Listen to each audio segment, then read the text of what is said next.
नमस्कार, आप देख रहे हैं वॉइस ऑफ कोटपूतली। डालते हैं जिले की दिन भर की तमाम बड़ी खबरों पर नजर। कार्मिक विभाग ने शनिवार देर शाम आदेश जारी करते हुए 67 आरएएस अधिकारियों का तबादला कर दिया है। इसी कड़ी में कोटपूतली एसडीएम ब्रजेश चौधरी का झालावाड़ के अकलेरा में तबादला कर दिया गया है। अब रामावतार मीणा कोटपूतली के नए एसडीएम होंगे। मीणा फिलहाल कोटा की कनवास में बतौर एसडीएम तैनात थे, तो वहीं विराटनगर एसडीएम अमिता मान का कार्यकारी निदेशक राज्य भ्रष्टाचार नियंत्रण प्रकोष्ठ Rajasthan state health insurance agency Jaipur में तबादला कर दिया गया है। अब कपिल कुमार विराटनगर के नए एसडीएम होंगे। कपिल कुमार फिलहाल धौलपुर में बतौर एसडीएम तैनात थे। केंद्रीय मंत्री भूपेंद्र सिंह यादव आज कोटपूतली बहरोड जिले के दौरे पर रहे। इस दौरान उन्होंने बहरोड में भाजपा कार्यकर्ताओं के साथ पीएम मोदी की मन की बात सुनी। यादव ने कहा कि पीएम मोदी के नेतृत्व में भारत विकास के नए आयाम छू रहा है। इस मौके पर बहरोड विधायक डॉक्टर जसवंत सिंह यादव, भाजपा जिला अध्यक्ष महासिंह चौधरी, जिला प्रमुख बलवीर छिल्लर, डीसीए अध्यक्ष मोहित यादव, नगर परिषद सभापति सीताराम यादव, प्रधान प्रतिनिधि बस्तीराम यादव सहित भाजपा पदाधिकारी व कार्यकर्ता मौजूद रहे। प्रागपुरा थाना पुलिस ने कार्रवाई करते हुए अपहरण और सामूहिक दुष्कर्म के मामले में 2 आरोपियों को गिरफ्तार किया है। थाना प्रभारी कश्मीर सिंह ने बताया कि 14 सितंबर 2025 को पीड़िता के पिता ने इस संबंध में थाने में नामजद मुकदमा दर्ज करवाया था। पुलिस ने आरोपियों की गिरफ्तारी के लिए टीम का गठन कर उनकी तलाश शुरू कर दी थी। अब पुलिस ने मामले में शामिल आरोपी माली राम व मनीष गुजर को गिरफ्तार किया है। पुलिस फिलहाल आरोपियों से पूछताछ कर रही है। बानसूर के सरदार वल्लभ भाई पटेल वीर गुजर छात्रावास में आज आचार्य बलराम दास महाराज की अध्यक्षता में गुजर समाज की बैठक हुई। बैठक के दौरान गुजर समाज ने कोटपूतली के पनियाला गौशाला में आयोजित गुजर महापंचायत में पारित समाज सुधार के 11 नियमों को अपना पूर्ण समर्थन दिया व इनके पालन का संकल्प लिया। श्री देवनारायण गुजर समाज सुधार समिति बानसूर के संयोजक रतिराम गुजर ने बताया कि इन सभी बिंदुओं के क्रियान्वयन को लेकर समिति लगातार लोगों को जागरूक करने का काम करती रहेगी। बैठक का संचालन बाबूलाल रावत ने किया। इस दौरान बड़ी संख्या में गुजर समाज के लोग मौजूद रहे। इस मीटिंग की सबसे मेन जो हेडलाइन है उसको पढ़ा है आप सभी ने। इन नियमों को पालन करने के लिए मीटिंग बनाई गई है, ना कि नए नियम यहाँ प्रस्तावित या संशोधित करने के लिए कोई मीटिंग नहीं बनाई। सबसे मुख्य हमारा उद्देश्य है कि हम आज यहाँ संदेश दें। जो 5 तारीख को जो नियम फाइनल हुए थे, हम सब गुजर हैं, इसलिए उन 5 तारीख के नियमों को बिना किंतु परंतु किए हम उन सब नियमों को मानेंगे। ये संदेश आप हम सबको आज देना है। या संशोधित करने के लिए कोई मीटिंग का आयोजन नहीं किया गया है, क्योंकि आप सबको मैं बता देना चाहता हूं, जिन लोगों ने नियम बनाए हैं उन लोगों ने 1 वर्ष तक कठिन तपस्या करी थी। गांव-गांव, ढाणी जाकर के उन्होंने पूरी रीडिंग करी, लिख करके वो नियम लेकर के आए थे। और आज 2 मिनट के अंदर हम नियम संशोधित कर देंगे। क्या हमारे अंदर इतनी ताकत है? नहीं है हमारे अंदर इतनी ताकत। हमारे अंदर इतनी ताकत नहीं है कि उस दिन जो 11 नियम बनाए गए थे उन 11 नियमों में हम संशोधित कर दें या बदलाव कर दें या किसी नियम को विस्तृत कर दें। हमारे अंदर इतना सामर्थ्य नहीं है। हमको उन 11 नियमों की बड़ी तहकीकात से, पूर्ण विवेक से उन 11 नियमों का पालन करना है। इसीलिए आज ये मीटिंग का आयोजन हुआ है। और धन्यवाद देता हूं पूरे संपूर्ण क्षेत्र को कि उन्होंने आज एक इतना बड़ा संदेश दिया है कि हम सब लोग बानसूरवासी पूर्ण मन के साथ में 11 तारीख को जो समाज के फलक के ऊपर, जो मीटिंग के ऊपर जो 11 नियम प्रतिपादित हुए थे, हम पूर्ण मन से उन नियमों का स्वीकार करते हैं। इतना आप सबने सामर्थ्य दिखाया है।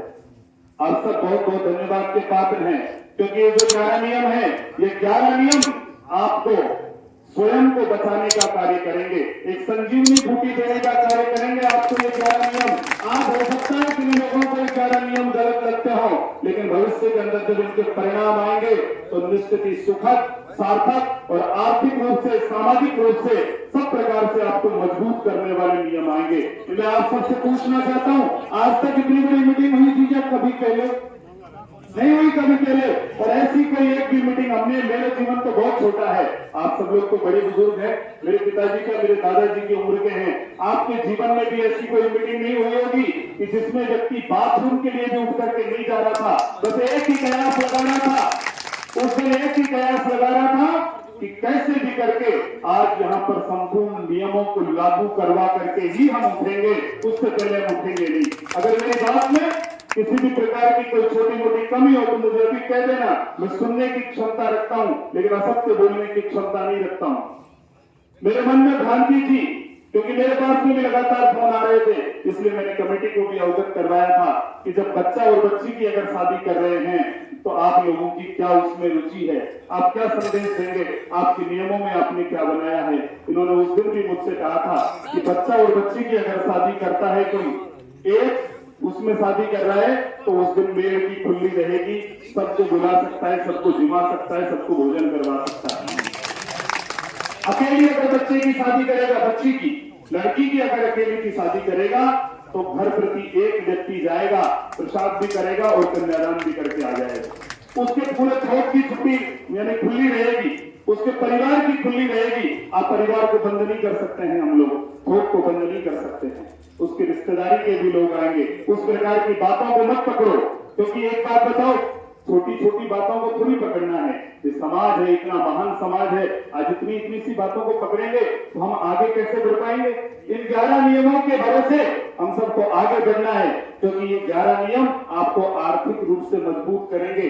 जो पैसा आपका अनावश्यक पैसा खर्च होता था, वो पैसा आपका बचेगा तो आपके घर में काम आएगा, आपके बच्चों को काम आएगा, आपकी शिक्षा को काम आएगा। इसलिए मैं आप सबसे निवेदन करता हूं, और निवेदन क्या, एक स्वर में मेरे साथ दोनों हाथ खड़े करके ये संदेश दो कि बानसूर तहसील 11 तारीख को जो नियम लगे थे उन नियमों को पालने के लिए पूर्ण मन से तैयार है। दोनों हाथ खड़े करो और जयकारा लगाओ, बोलो श्री देवनारायण भगवान की जय, बोले कालदेव भगवान की जय। अब इतना ही कहकर के मैं तो मेरे वाणी को विराम दूंगा। आपकी भावनाओं की भी मैं कदर करता हूं, लेकिन मैं आपसे यही निवेदन करूंगा कि आज यहाँ इन लोगों में इतना सामर्थ्य नहीं है। उससे पहले जब जिन्होंने ये नियम बनाए थे, आपको उन सबसे मिलना चाहिए था और मिलकर के अपनी भावनाएं उनको अवगत करवानी चाहिए थी, तब जाकर के आपकी इसका कोई सलूशन होता। मैं विशेष रूप से बहुत बहुत धन्यवाद देता हूँ हमारे रतिराम जी और इनके जितने भी सहयोगी हैं, जो गांव गांव गए, कमेटी बनाई और कमेटी बना करके आज इतना अच्छा सुंदर आपने ये कार्यक्रम किया है। यहाँ से बहुत अच्छा और एक विशेष संदेश जाएगा। और देखिए, अगर आपने मुझे अध्यक्ष बनाया है इस कार्यक्रम का, तो अध्यक्ष के बाद में किसी का भी भाषण नहीं होता है। आप सब लोग संतुष्ट हैं? सब लोग संतुष्ट हैं? तो इस मीटिंग का देवनारायण भगवान देखिए, मैं आज आपसे एक कड़ी बात नहीं कहूंगा। उस दिन धर्मपाल जी ने कहा था, हमारे रगों के अंदर पूजन का खून बहता है, हम 11 नियमों की पालना करेंगे। आज हम किसी नियम के ऊपर असमंजस नहीं हो सकते। इसलिए आप सब बहुत अच्छे से उन नियमों का पालन करें, अपने आगे बढ़ें और आगे बढ़ करके आप अपने समाज का नाम रोशन करें। उद्देश्य ये था कि पन्याला मोड़ में 5 तारीख को जो गुर्जर जाति सुधार का जो महापंचायत हुई थी, उस पंचायत को फैसला को मजबूत करने का उद्देश्य था कि कहीं हमारे बानसूर विधानसभा में लीक नहीं हो जाए। हम सब लोग ये संदेश देना चाह रहे थे कि बानसूर विधानसभा के जन जन ढाणी ढाणी गांव गांव जाके हमारे युवराज गुरु जी भी, हमारी टीम भी 2-3 टीम लग रही है, ये जाके सब लोगों के मन की भावना पहचानी, सब लोग समर्थन किया। इसलिए हमने सोचा क्यों नहीं अपन इकट्ठे होकर एक साथ पूरी विधानसभा बानसूर की तरफ से हम घोषणा कर दें कि 11 नियमों की हम पालना करेंगे। और वो आदरणीय बलराम दास जी महाराज की अध्यक्षता में मीटिंग संपन्न हुई और सब लोगों ने भरपूर समर्थन के साथ सब लोगों ने हाँ की और समर्थन किया।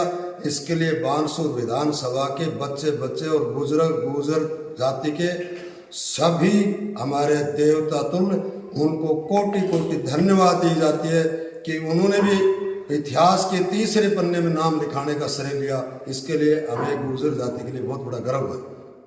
कारण पहला पन्ना में कोटपुतली का नाम था, दूसरे पन्ने में हरियाणा का नाम था, उन्होंने लागू किया।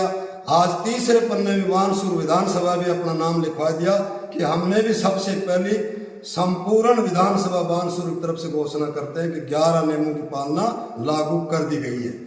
इसलिए समाज को कोटि कोटि धन्यवाद और मैं इनको साधुवाद देता हूँ। भगवान देव नारायण की इनके ऊपर कृपा रहेगी और ये समाज आगे बढ़ेगा। अगर अभी तक आपने चैनल को सब्सक्राइब नहीं किया है तो चैनल को लाइक, शेयर व सब्सक्राइब अवश्य करें। जिले की तमाम छोटी बड़ी खबरों को जानने के लिए बने रहे वॉइस ऑफ कोटपुतली के साथ। बालाजी फिनसर्व, जहां मिलती है आपको वाहन बीमा, स्वास्थ्य बीमा, म्यूचुअल फंड, जीवन बीमा, फाइनेंस, साधारण बीमे की सभी सुविधाएं। कार्यालय बानसूर महाविद्यालय के पास, बाईपास रोड बानसूर। मुख्य कार्यालय लाल कोठी कोटपुतली। अधिक जानकारी के लिए संपर्क करें 8302367656।